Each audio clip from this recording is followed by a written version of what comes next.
एक बहुत बड़ी जटिल समस्या है। और ये एक ऐसा नहीं है कि पोल्यूशन दिल्ली में इस तरह का पोल्यूशन माना जाता है कि जब ये अपने एक विकराल रूप में होता है तो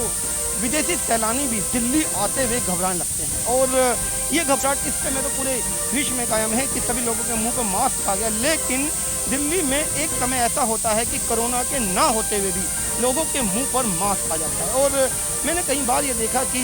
जो केजरीवाल सरकार है इसने कई बार हमारे अन्नदाता या ये कहीं हमारे किसानों पे इस बात का आरोप लगाया कि ये जो पॉल्यूशन है इसका मेन कारण जो खेतों में होती पराली है उसको जब जलाया जाता है नियर अबाउट जो राज्य हैं चाहे वो हरियाणा है चाहे वो पंजाब, उसमें जब ये पराली को जलाया जाता है तो उससे ये पॉल्यूशन उड़कर दिल्ली आ जाता है और जिसकी वजह से ये दिल्ली में पॉल्यूशन एक जटिल समस्या बन जाती है। मैं आज अनुसंधान केंद्र पहुंचा हूं जो कृषि अनुसंधान केंद्र, जहां पे इस पराली का एक परमानेंट सॉल्यूशन निकाल लिया गया है। और यदि ये सॉल्यूशन कारगर होता है तो आने वाले समय में हमारी केजरीवाल सरकार शायद इस अन्नदाता पर ये आरोप नहीं मंड पाएगी कि इनकी पराली जलाने की वजह से यह दिल्ली की इस समय पॉल्यूशन से हालत है। मैं एक बार जानना चाहूँगा जी किस तरीके से ये जैसे कि पराली आप देख सकते हैं ये वो पराली होती है जो वेस्ट होता है, जब कृषि खत्म हो जाती है तो उसके बाद जो ये वेस्ट है इसी के चलते बताया जाता है कि कई बार कि इसको जब जलाते हैं तो दिल्ली में पॉल्यूशन की हालात बहुत ज़्यादा ख़राब हो जाते हैं। पड़ा रहता है जी, उसको पलाई कर फर्टाई करके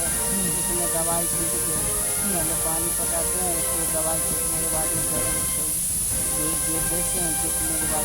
गल जाता है, यही गल जाता है। और ये गलने के बाद किसी तरह का कोई खेती में नुकसान कोई नुकसान नहीं, कोई नुकसान नहीं। कोई नुकसान नहीं। 15-20 दिन के बाद आप इसको फिर डिसाइड करके आप उसको कर सकते हैं। मतलब ये कन्वर्ट हो जाता है किसी खाद रूप में, खाद रूप में कन्वर्ट हो जाता है। खाद रूप में मतलब कहने के लिए तो वेस्टेज है और कहा भी जाता है कि इसको जला दिया जाता है जी। देखिए मैं एक बार दिखाना चाहूँगा, एक बार नीचे आए कि ये जो टाली है वैसे बड़ा मजबूत होती है, लेकिन इस समय जो मशीन जो पानी डाला गया या जो केमिकल डाला गया उससे ही गलना स्टार्ट हो गया। और गलने के बाद जब इसकी कंपोजिंग मैं देखूँगा पीछे कि जैसे ये मशीन में ये वो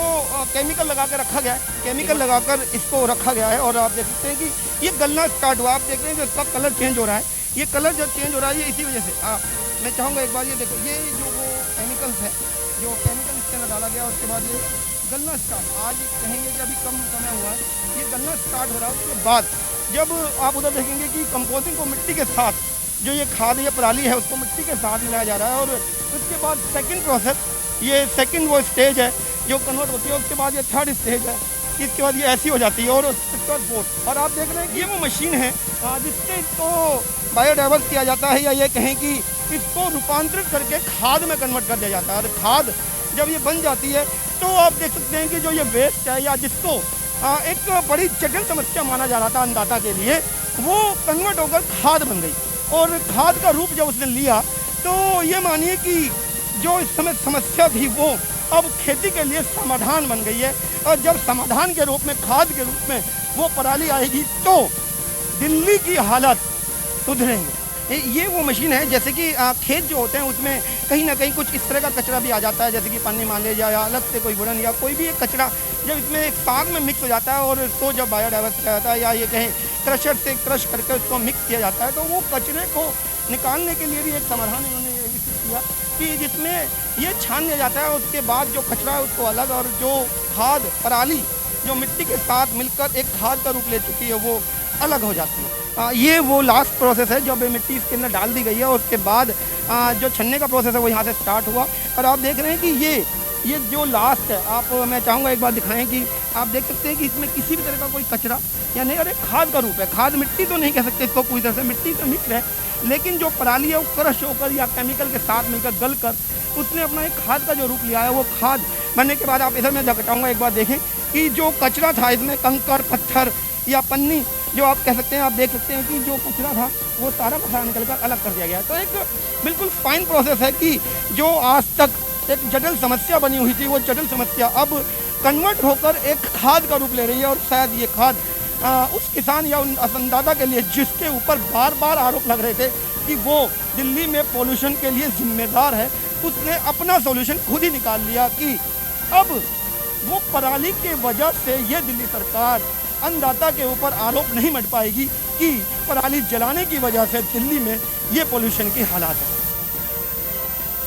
देखिए ये जो खाद है ये कन्वर्ट हो चुकी है और एक बड़े स्केल पर इन्होंने खाद को कन्वर्ट किया। अभी मैं पूरी डिटेल और जानना चाहूँगा कि कितने समय में इसको कन्वर्ट कर लिया जाता है, क्योंकि जो ये बनके तैयार हुई इसको विस्तृत रूप में इम्प्लीमेंट करने के लिए किसानों को ट्रेनिंग देना, और साथ मुझे नहीं समझ में आ रहा है कि जो यहाँ ये कृषि अनुसंधान है, ये पहले गोपाल राय जी जो पर्यावरण मंत्री हैं वो भी यहाँ आकर इसका पूरा जायजा ले चुके हैं। उसके बाद आज दोबारा केजरीवाल सरकार, आप देख रहे हैं किसान की आवाज़ आगे साथ केजरीवाल जी पहुँच गए हैं और अब देखेंगे कि क्या वो कहते हैं और किस तरीके से आगे की बात आती है। अजी, जब किसान पराली जलाने के लिए बेबस होता है तो वो सारा धुआं जो है वो नॉर्दर्न इंडिया में कई सारे स्टेट्स में इंक्लूडिंग दिल्ली, उसके ऊपर पूरा धुआं छा जाता है। तो आज हम पूसा इंस्टीट्यूट में आए हुए हैं और पूसा इंस्टीट्यूट के डायरेक्टर से अभी हम लोगों ने बातचीत की और उनका इन्होंने एक नया किस्म का एक इजाद किया है जिसके ज़रिए ये कैप्सूल देते हैं। 4 कैप्सूल एक हेक्टेयर के लिए सफिशेंट होते हैं और उस कैप्सूल के ज़रिए एक किसान लगभग 25 लीटर घोल बना लेता है, उसमें गुड़ डाल के और उसमें बेसन डाल के, और उसको जब वो छिड़कता है तो जो पराली का जो इतना मोटा डंठल होता है, जो इतना सख्त होता है, वो 20 दिन के अंदर लगभग बहुत सॉफ्ट होके मेल्ट सा हो जाता है। उसके बाद किसान अपनी बुआई कर सकता है। तो किसान को फिर वो जलाने की ज़रूरत नहीं पड़ती, लेकिन इसके ज़रिए अगर ये इस्तेमाल करेंगे मिट्टी की उत्पादन शक्ति बढ़ती है और वो मैन्योर का काम करता है, खाद का काम करता है, और फिर आगे फर्टिलाइज़र बहुत कम इस्तेमाल करना पड़ता है किसान को। तो किसान के फ़ायदे ही फ़ायदे हैं। कई साल की मेहनत का इनका नतीजा है जो इन्होंने साल 1.5 साल के अंदर इनका ये फाइनल हुआ है। सारे वैलिडेशन और सारे पायलट प्रोजेक्ट्स करने के बाद इन्होंने इसको कमर्शियल एक्सप्लॉयटेशन के लिए लाइसेंस भी दिया है। तो मैं आज या कल में केंद्रीय पर्यावरण मंत्री जी से मिलके उनसे इस बारे में चर्चा करूंगा और उनसे निवेदन करूंगा कि आसपास के जितने स्टेट्स हैं उन स्टेट्स के साथ बात करके कोशिश करें कि इस बार अगर जितना समय अब कम रह गया इस बार, लेकिन अगली बार ज़्यादा अच्छी प्लानिंग करेंगे। लेकिन इसको अगर हम जितना भी इस बार इम्प्लीमेंट कर सकें इसको इम्प्लीमेंट करना चाहिए। दिल्ली में हम इसको ज़्यादा से ज़्यादा कृषि अनुसंधान संस्थान की हेड हमारे साथ हैं जो कि माइक्रोटेक्नोलॉजी में जिसमें ये मशीनरी या ये कहें कि ये टेक्नोलॉजी डेवलप हुई है। एक बार बात कर लेते हैं कि किस तरीके से अप्रोचिंग है दिल्ली सरकार को। मतलब मेनली मैं ये जानना चाह रहा हूँ कि जैसे पहले पर्यावरण मंत्री आए गोपाल राय जी, उसके बाद आज केजरीवाल जी आए, क्या अप्रोचिंग है दिल्ली सरकार से? आप मतलब क्या मांग करना चाहते हैं, किस तरीके से उनको अप्रोच कर रहे हैं? बार बार अप्रोच तो नहीं कर रहे हैं IRA, लेकिन हमारा ये था कि अगर दिल्ली सरकार इस पूसा डिकम्पोज़र के बारे में उनको ज़्यादा जागरूकता मिले तो जो उनसे फाइनेंशियल सपोर्ट हो या जो